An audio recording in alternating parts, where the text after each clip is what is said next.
Bonjour, bienvenue à Pugerostan, petit village des Alpes-Maritimes situé dans la vallée de la Roudoule, au-dessus Puget-Théniers. Ce village est situé entre le Cimaillon, 1734 mètres, et le plus bas du village qui se situe en 530, 600, voilà, par là. Au niveau habitation, c'est à peu près 50-50 au niveau pourcentage. On a environ 100 foyers. On fait le recensement cette année. Donc il y a 4 ans, on était à 137 habitants. Et cette année, bien qu'il y ait eu des nouvelles familles, mais on a eu malheureusement aussi quelques décès, on se situera vers 130, je pense. On vit généralement ici pour son cadre de vie. On a un aubergiste, le seul commerce du village d'ailleurs, qui cherche à vendre le fonds de commerce puisqu'il lui appartient. Il avait une touche, on ne sait pas si c'est encore d'actualité ou pas, à savoir dans les jours à venir.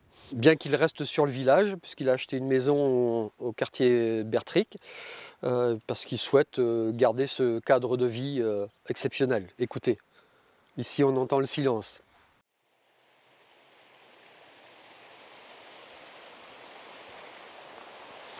Alors, le village de Pugerostan s'est construit au XIIIe siècle autour de son donjon. Le donjon qu'on peut voir là au sommet du village, bien entendu, il a été aménagé depuis plusieurs années, transformé, mais la structure du village vient là. Et ce village, il est entouré par deux rivières, en l'occurrence le Riu Dovar, qui dévale en dessous de nous, et la Mérola, qui dévale de l'autre côté. Donc finalement, autour de ce village qui est sur un éperon rocheux, on a deux douves quelque part naturelles, parce qu'autrefois, bien entendu, nous n'avons pas le pont. Et puis derrière le donjon, on avait une grande pente très abrupte. Donc on accédait par le village uniquement par le devant. Alors ce village, il s'est organisé en arc de cercle autour du donjon avec une exposition plein sud, avec des entrées qui se font par l'intérieur du village et non en façade, parce que dès qu'on rentre en façade, en fait, on débouche sur des caves et on n'accède pas aux étages supérieurs. Donc finalement, l'ensemble des maisons au cœur du village permet de structurer sa défense. Au devant, plus tard, s'est construit donc un moulin à farine. Ce moulin à farine a fonctionné bien entendu pendant très longtemps. Et puis, on a adjoint à partir du XVIIIe siècle un moulin à huile. Alors pourquoi un moulin à huile? Parce qu'ici, on est juste à la limite de l'olivier, on est entre 700 et 750 mètres d'une part, et il y avait une forte demande, notamment des savonneries de Marseille ou d'autres industries, qui ont fait que l'olivier s'est développé dans les Alpes-Maritimes. Un peu plus loin, on voit des forêts de reboisement. Alors là-bas, essentiellement du pin noir d'Autriche. Alors ces forêts de reboisement ont été très intéressantes pour Pugerostan, dans le sens où la commune a pu vendre les terrains au service des eaux et forêts, on a pu reboiser d'autre part, et puis ainsi a pu être construit la sacristie, la fontaine lavoir du village. Donc c'est tous des équipements qui ont pu être réalisés grâce à la vente de terrain au reboisement. Et bien entendu, les gens ont bénéficié du reboisement en participant aux plantations. Alors là, nous sommes devant l'une des portes fortifiées de Pugerostan. Il y en avait 3 à l'origine, mais on a la chance d'avoir celle-ci qui est conservée. Bon, ce n'est pas une fortification très importante, hein, c'est un petit mur, mais néanmoins, c'est une porte qui était fermée le soir et puis qui n'a plus eu son utilité par la suite.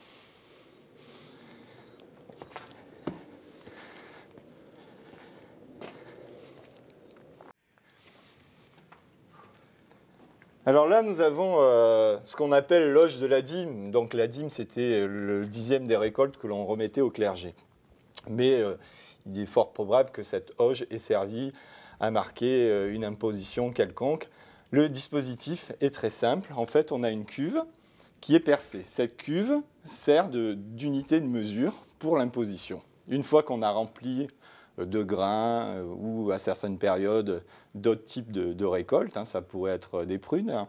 Pugerostan était reconnu pour ses prunes par les siècles passés. Ensuite, donc, on décharge le tout et on le verse dans un sac et on récupère. Et on peut mesurer donc, les quantités produites et puis également donc, verser son impôt, soit au clergé, soit au seigneur.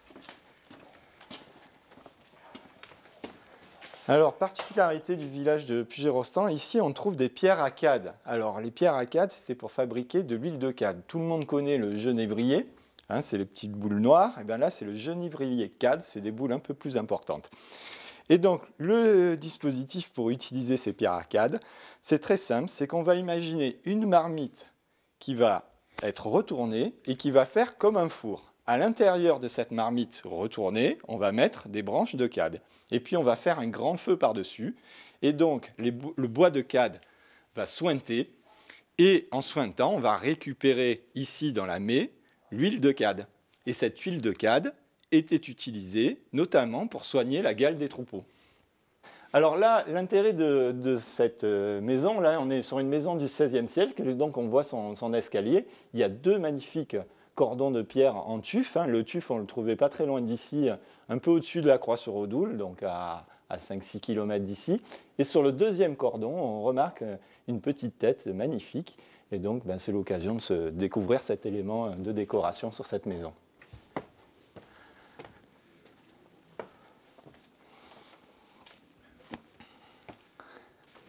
Alors, nous sommes face au donjon de Puget-Rostan. L'intérêt de ce donjon, bon, bien entendu, il a été abondamment modifié. Hein. Vous imaginez, vous supprimez toutes les ouvertures. Il y a un premier donjon, le donjon originel, se trouve en fait sur notre gauche. Ensuite, on voit bien le coup de sabre qui montre la seconde partie de ce donjon.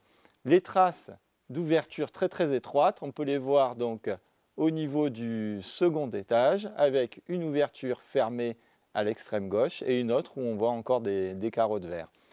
Autrefois, il faut imaginer bien entendu sur ce donjon un crénelage. Là actuellement on a 3 génoises, mais le toit est encore resté en toit terrasse. À côté de nous, on a les souleillards pour ventiler les récoltes. Alors l'intérêt de celui-ci, c'est qu'on voit encore une clé de séchage encore suspendue. Alors là, ici, on est dans une ancienne étable, hein, on est dans le quartier des Granges de Puget-Rostan et on a reconstitué au sein de l'écomusée de la Roudoule un atelier de charronnage. Et nous sommes dans la partie forge de cet atelier de charronnage. Et on a des machines très très intéressantes, dont celle-ci.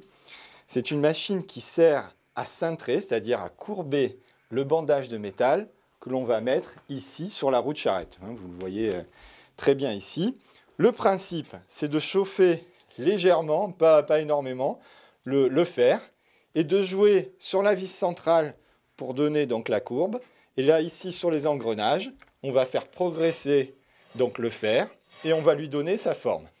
Et ensuite, on va employer une autre machine, la machine à refouler et à souder, pour assembler le cercle. Alors le principe, c'est qu'on va caler verticalement le cercle qui est ici, avec les deux mâchoires qui sont là. Le cercle, à l'endroit où il doit être soudé, a été chauffé bien sûr au préalable.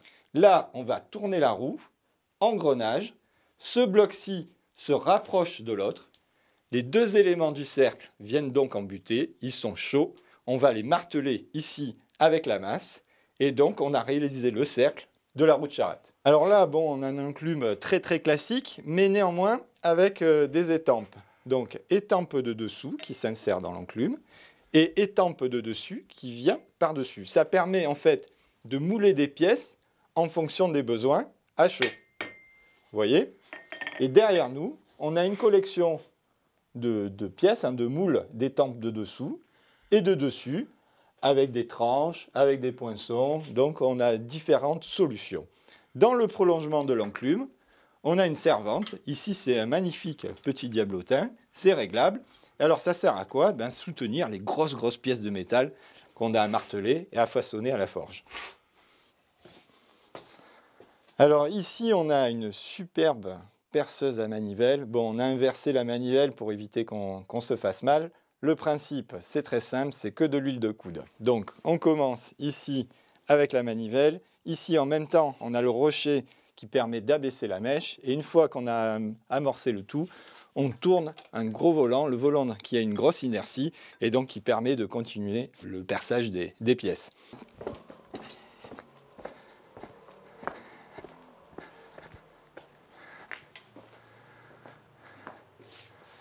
Alors un mot sur ce superbe lavoir donc, qui a été construit en 1872 avec donc, le produit de la vente des terrains du reboisement à l'État.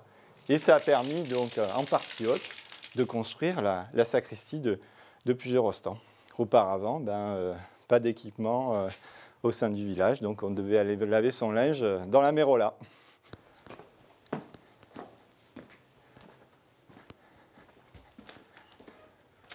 Alors là, nous sommes devant l'église de la Sainte Trinité de Pugerostan. Ce qui est assez intéressant au niveau de la porte d'entrée, du portail, c'est de voir encore des traces de polychromie dans les jointures. Donc là, en l'occurrence, on avait du blanc et du bleu. Et puis, il faut imaginer un clocher qui s'est élevé au fur et à mesure, et dont la dernière étape, c'est 1872, avec le magnifique campanile donc, métallique. Et puis, on va rentrer dans cette église. Alors, donc là, on est toujours dans l'église de la Sainte Trinité. Là, l'église a été entièrement restaurée par la commune de Pugerostan, donc elle est magnifique. Elle est dans un état qui pourrait correspondre à la fin du XIXe siècle, de par les couleurs et de par la décoration. On arrive ici dans la partie la plus ancienne de l'église de Pugerostan.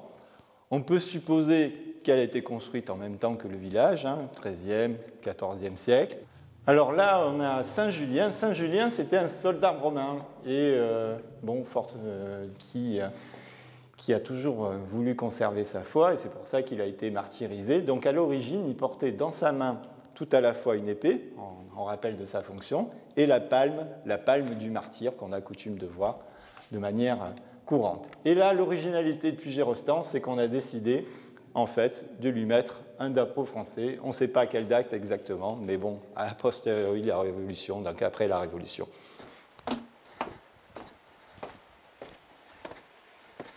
Alors, si ce reportage vous a plu, vous pouvez venir découvrir le village de Pugerostan. Je me ferai une joie de vous accompagner.